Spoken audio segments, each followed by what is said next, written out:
오늘 하나님께서 주신 말씀은 베드로전서 4장 1절부터 11절까지입니다.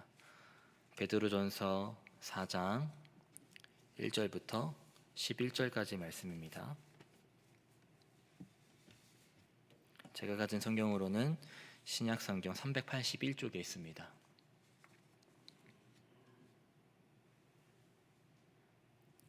제가 읽어드리겠습니다. 그리스도께서 이미 육체의 고난을 받으셨으니 너희도 같은 마음으로 갑옷을 삼으라. 이는 육체의 고난을 받는 자는 죄를 그쳤음이니 그 후로는 다시 사람의 정욕을 따르지 않고 하나님의 뜻을 따라 육체의 남은 때를 살게 하려 함이라. 너희가 음란과 정욕과 술 취함과 방탕과 향락과 무법한 우상 숭배를 하여 이방인의 뜻을 따라 행한 것은 지나간 때로 족하도다. 이러므로 너희가 그들과 함께 그런 극한 방탕에 다름질하지 아니하는 것을 그들이 이상히 여겨 비방하나 그들이 산자와 죽은 자를 심판하기로 예비하신 이에게 사실대로 고하리라. 이를 위하여 죽은 자들에게도 복음이 전파되었으니 이는 육체로는 사람으로 심판을 받으나 영으로는 하나님을 따라 살게 하려 함이라. 만물의 마지막이 가까이 왔으니 그러므로 너희는 정신을 차리고 근신하여 기도하라. 무엇보다도 뜨겁게 서로 사랑할지니 사랑은 허다한 죄를 덮느니라. 서로 대접하기를 원망 없이 하고 각각 은사를 받은 대로 하나님의 여러 가지 은혜를 맡은 선한 청지기 같이 서로 봉사하라. 만일 누가 말하려면 하나님의 말씀을 하는 것 같이 하고 누가 봉사하려면 하나님이 공급하시는 힘으로 하는 것 같이 하라. 이는 범사의 예수 그리스도로 말미암아 하나님이 영광을 받으시게 하려 함이니 그에게 영광과 권능이 세세에 무궁하도록 있느니라. 아멘. 오늘도 예배당에 나오셔서 새벽기도에 참여하시는 성도님들, 그리고 각자의 자리에서 영상으로 새벽기도를 참여하시는 수표교회 모든 성도님들을 환영하고 축복합니다. 잘 오셨습니다. 날씨가 많이 추워졌습니다. 추운 날씨와 코로나19 바이러스가 여전히 기승을 부리고 있는 상황 속에서 저희들이 어려운 시기를 보내고 있지만, 그럼에도 불구하고 하나님께서 저희들을 기억하시고 함께 하셔서 이 어려운 시기를 이겨낼 수 있는 힘과 지혜를 주실 줄 믿습니다. 날마다 하나님의 사랑이 우리 성도님들의 삶 가운데 흘러넘치기를 소망합니다. 요즘 드라마 중에서 굉장히 핫한 드라마가 있습니다. 혹시 아시는지 모르겠습니다. 재미있는 드라마가 많이 있겠지만 그 중에서도 SBS에서 하는 펜트하우스라는 드라마가 인기라고 합니다. 이 드라마는 상류층만 들어갈 수 있는 아파트에 사는 사람들을 배경으로 하고 있습니다.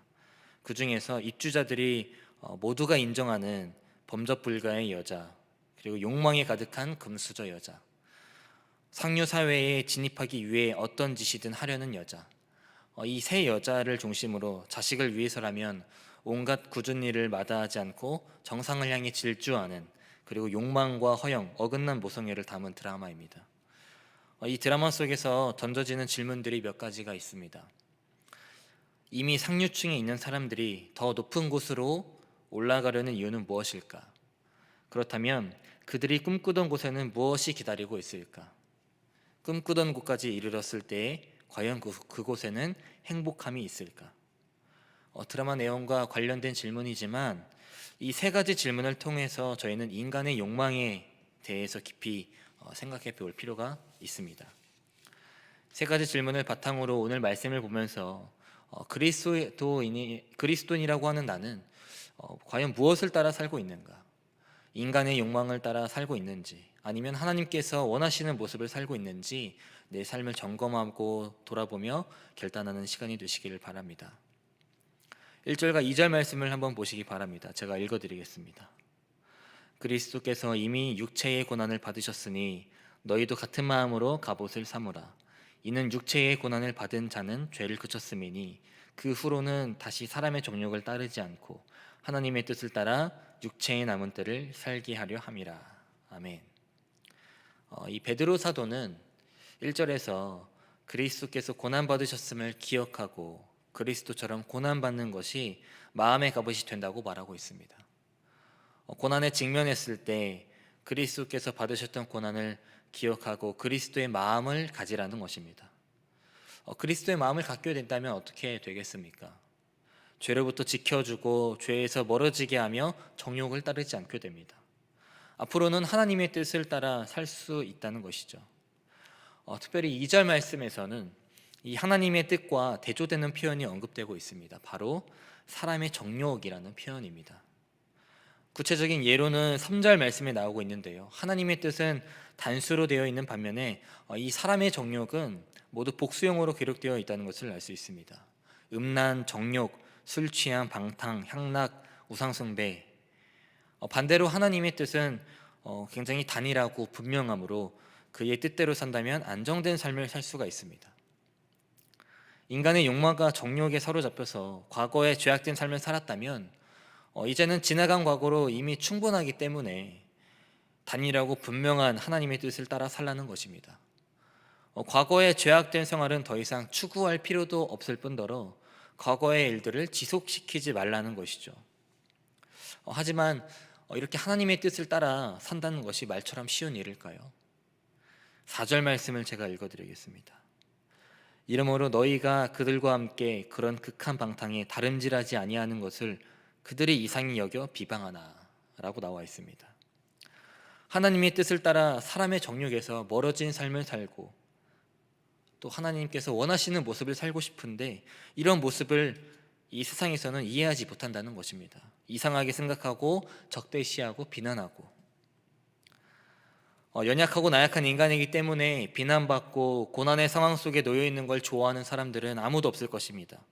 어쩌면 하나님의 뜻을 따라 산다는 이유만으로 나에게 쏟아지는 비난 그리고 그 고난의 시간들을 회피하고 싶기 때문에 세상과 타협하고 인간의 욕망에 사로잡혀 그 세상의 흐름에 따라 사는 것은 아닐까요? 인간의 욕망에 사로잡혀 계속해서 하나님의 뜻대로 살지 못하는 나 자신 또한 점검해 볼 필요가 있다는 것입니다. 그러나 저희가 기억해야 될 것은 뭐냐면 하나님의 뜻을 따라 살아가는 우리가 비난받고 세상에 이해하지 못하는 것이 우리가 잘못했기 때문에 실수했기 때문이 아니라 그 모습 자체가 그리스도를 닮아가고 있다는 증거임을 기억해야 된다는 것입니다. 윤리적으로 도덕적으로 잘못함으로 인해서 비난을 받는다면 그것은 하나님의 영광을 가리는 것이겠죠. 하지만 단지 하나님의 뜻을 따라 산다는 이유 때문에 세상으로부터 비난을 받는다면 그것 자체가 그리스도의 고난에 동참하는 것이고 하나님의 영광을 나타내는 일입니다.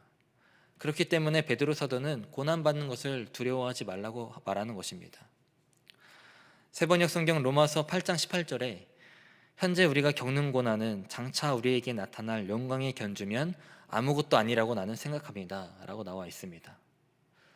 그렇습니다. 지금 내가 겪는 고난을 단순히 회피하고 싶어서 사람들의 비난이 듣기 싫어서 인간의 욕망에 따라 산다면 영원한 영광에 들어가게 될 산소망을 가질 수가 없습니다.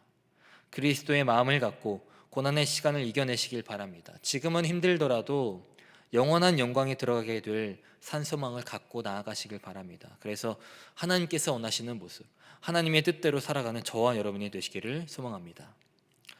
1절부터 6절까지 이렇게 의로운 고난은 그리스도의 고난에 동참하는 것이고 하나님의 뜻을 따라 살아야 한다는 베드로 사도의 권면이 나타나 있었습니다.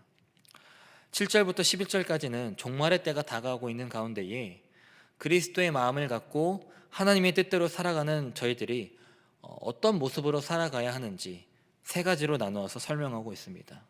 첫째는 정신을 차리고 근신하여 기도하는 것, 둘째는 성도 간에 열심히 사랑하는 것, 셋째는 은사에 따라 청지기로 봉사해야 한다는 것입니다. 7절 말씀을 제가 읽어드리겠습니다. 만물의 마지막이 가까이 왔으니 그러므로 너희는 정신을 차리고 근신하여 기도하라. 베드로 사도는 가장 먼저 그리스도인으로서 정신을 차리고 근신하여 기도하라고 말하고 있습니다. 어떤 고난이 오더라도 흔들리지 말고 환경에 따라 내 삶이 유동치는 것이 아니라 마음과 정신을 맑게 해서 기도하라는 것입니다. 8절과 9절 말씀을 한번 보시기 바랍니다. 무엇보다도 뜨겁게 서로 사랑할지니 사랑은 허다한 죄를 덮느니라. 서로 대접하기를 원망 없이 하고. 마지막 때를 기다리는 그리스도인들은 하나님 안에서 공동체로 있는 지체들을 서로 사랑해야 합니다. 보여지고 형식적인 사랑이 아니라 말씀에 나온 것처럼 뜨겁게 사랑해야 된다는 것이죠. 하나님께서는 독생자 예수 그리스도를 이 땅 위에 보내심으로 인해서 죄인이었던 저희들에게 그 무엇과도 비교할 수 없는 사랑을 보여주셨습니다. 그리고 그 사랑으로 우리의 죄를 가려주셨고 용서해 주셨습니다. 서로 사랑하라. 내가 너희를 사랑한 것 같이 너희도 서로 사랑하라. 요한복음 13장 34절 말씀처럼 남을 헐뜯고 비난하는 것이 아니라 하나님의 사랑을 받은 저희들도 똑같이 그리스도의 향기를 풍기며 허다한 죄를 덮어주는 그 사랑의 법을 따라야 한다는 것입니다. 10절 말씀을 보시기 바랍니다. 각각 은사를 받은 대로 하나님의 여러 가지 은혜를 맡은 선한 청지기 같이 서로 봉사하라 라고 나와 있습니다. 다시 말하면 하나님께서 나에게 주신 은사가 무엇이든지 간에 그것을 사용해서 교회를 위해 섬기라는 것입니다. 하나님께서는 저희들 모두에게 동일한 은혜를 부어주셨습니다. 하지만 인간의 어리석은 판단과 짧은 생각으로 다른 사람과 비교하고 아무런 은사도 받지 못했다며 자책하거나 비난할 때가 있습니다. 이런 인간적인 마음을 내려놓고 하나님의 놀라우신 은혜를 기억해야 됩니다. 남들과 비교하기보다는 하나님의 영광이 드러나도록 교회에서 섬기고 서로 사랑하는 거룩한 제자로 나아가야 한다는 것입니다. 이렇게 8절부터 10절까지 말씀을 통해서 저희는 마지막 때에 하나님의 뜻을 따라 사는 그리스도인들의 모습에 대해 살펴봤습니다. 특별히 여기에는 공통적으로 사용된 표현이 하나 있습니다. 서로 사랑하고 서로 대접하며 서로 봉사하라 라는 말씀처럼 서로라는 표현이 공통적으로 사용되고 있습니다. 나만 대접받고 나만 섬김받으며 나만 세움을 받는 것이 아니라 그리스도의 몸된 교회의 지체로서 서로 섬기며 나아가야 합니다. 이러한 섬김만이 하나님께서 보시기에 아름다운 모습이고 하나님의 뜻을 따라 살아가는 그리스도인의 자세라는 것입니다. 말씀을 시작하면서 제가 펜트하우스라는 드라마를 소개해 드렸습니다. 그러면서 세 가지 질문을 깊이 생각해 봐야 한다고 말씀드렸죠. 사람들이 더 높은 곳으로 올라가려는 이유는 무엇일까? 그들이 꿈꾸던 곳에는 무엇이 기다리고 있을까? 꿈꾸던 곳까지 이르렀을 때 과연 그곳에는 행복함이 있을까? 오늘 말씀을 통해 살펴봤듯이 하나님의 뜻에 따라 살아갔을 때 고난받는 것이 싫어서 두려워서 인간의 욕망에 따라 살아간다면 마지막 때에는 과연 무엇이 기다리고 있을 것이고 과연 그곳에는 행복함이 있을까요? 심리학자 메슬로우는 욕구의 5단계서를 제시하면서 인간의 욕구는 5계층으로 이루어지며 하위 계층으로부터 상위 욕구로 전개된다고 주장하고 있습니다. 하나의 욕망을 만족시키면 거기서 그치는 것이 아니라 또 다른 새로운 욕망이 일어나기 때문에 결국 욕망을 따라 사는 삶에는 결코 만족함이 있을 수 없다는 것입니다. 어릴 때는 과자와 장난감을 쫓다가 청소년기가 되면 이성 친구를 찾고 점차 나이가 들면서 재물, 권력, 명예 등으로 점점 그 대상이 바뀐다는 것입니다. 죽을 때까지 무언가를 찾다가 결국 빈손으로 무덤에 들어간다는 것입니다. 그런데 불행한 것은 이처럼 인간의 욕망을 만족시키려 안간힘을 써도 거기에는 참된 안식과 평안이 없다는 사실입니다. 하지만 하나님의 뜻을 따르는 삶은 이와 전혀 다르죠. 왜냐하면 하나님의 뜻은 인간의 욕망과는 달리 항상 영원하기 때문입니다. 하나님의 뜻을 따르는 삶이 비록 고난의 과정일 수 있고 매 순간 힘이 들 수 있습니다. 그럼에도 불구하고 우리는 하나님의 나라에 대해 소망을 품고 하나님의 뜻을 따라 살아가는 거룩한 제자로 나아가야 합니다. 거룩한 제자로 나아가기 원하는 저희들이 이 세상 속에서 무엇을 따라야 합니까? 말씀을 통해 살펴봤듯이 바로 하나님의 뜻을 살아가야 한다는 것입니다. 순간의 만족과 유익을 얻기 위해서 인간의 욕망에 따라 살아가는 것이 아니라 유동치고 안정되지 않은 그리고 소망과 평안이 없는 인간의 욕망에 사로잡혀 살아가는 것이 아니라 소망과 평안이 넘치고 그 무엇과도 비교할 수 없는 영광이 있는 하나님의 뜻을 따라 살아가야 한다는 것입니다. 특별히 지금 저희는 강림절 기간을 보내고 있습니다. 이제 강림절 4번째 주가 지나가면 성탄절을 맞이하게 됩니다. 강림절을 보내는 동안 어떤 마음으로 이 절기를 보내고 계십니까? 무엇을 따라 이 절기를 보내고 계신가요? 강림절 기간 동안 나의 정체성을 다시 한번 확인하며 하나님의 뜻을 따라 강림절을 보내시기 바랍니다. 그리고 깨끗하고 거룩한 마음으로 성탄절을 맞이하시기 바랍니다. 비록 하나님의 뜻을 따라갈 때 나를 비난하고 고난의 시간의 연속일 수 있지만 이것 자체가 나의 죄를 대신 짊어지신 그리스도의 고난에 동참하는 것이고 하나님께서 원하시는 모습이라는 사실을 기억하시기 바랍니다. 세상의 빛과 소금이라고 말씀하신 것을 날마다 기억하며 험난하고 혼란스러운 이 세상 속에서 담대하게 하나님의 뜻을 나타내고 하나님께 영광 돌리며 나아가는 저와 여러분이 되시기를 소망합니다.